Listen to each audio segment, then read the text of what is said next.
ध्वस्त हो चुका है। राम भक्तों और राम द्रोहियों के बीच में चुनाव जा चुका है। जो राम भक्त हैं आत्मनिर्भर और विकसित भारत की संकल्पना के लिए कार्य कर रहे हैं, सबका साथ और सबके विकास के लिए कार्य कर रहे हैं। जो रामद्रोही हैं उनका पाकिस्तान प्रेम जग रहा है। आप देख रहे होंगे उनका पाकिस्तान प्रेम जग रहा है।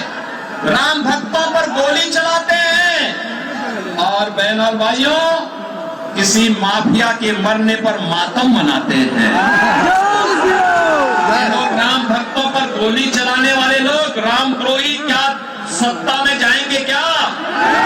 इनको जाने का अधिकार होना चाहिए क्या?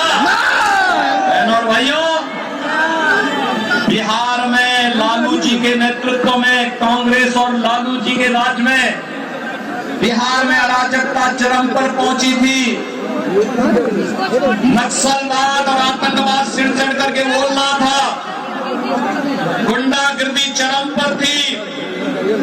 और लालू जी आज भी जब भारत डिजिटल युग में प्रवेश कर चुका है तब भी लालटेन युग में आपको ले जाना चाहते हैं क्या? लालटेन युग में जाना चाहते हैं क्या? लालटेन युग में जाएगा बिहार क्या? अब तो डिजिटल युग में जाना है और हम उस डिजिटल युग में प्रवेश कर चुके हैं। इसलिए नए भारत का नया बिहार बनाना है और आत्मनिर्भर और विकसित भारत की संकल्पना को साकार करना है।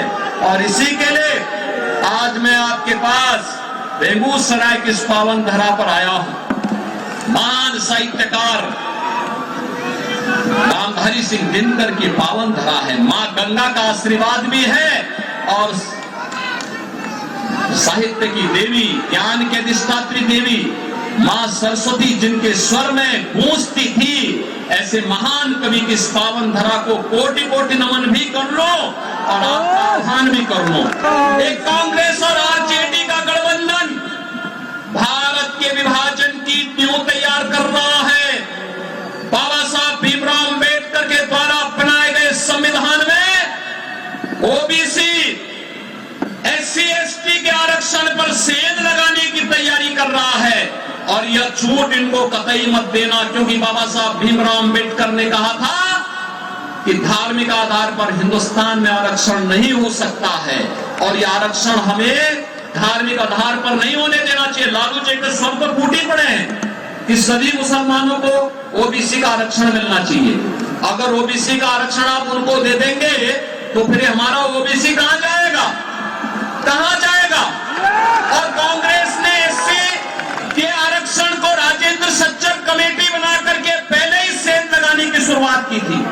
बहनों और भाइयों, इनकी साजिश को सफल नहीं होने देना है। और दूसरा महान पाप कांग्रेस क्या करने जा रही है?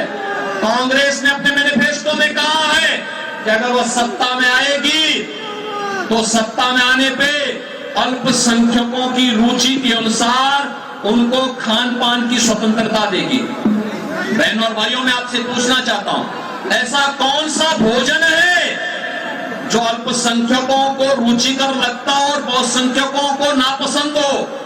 वह सत्तू तो सभी खाते हैं, बाटी चोखा भी सभी खाते हैं, लेकिन एक में है हमारा बहुसंख्यक समाज कहता हम गौ मांस नहीं खाएंगे, गौ हत्या भी बर्दाश्त नहीं करेंगे।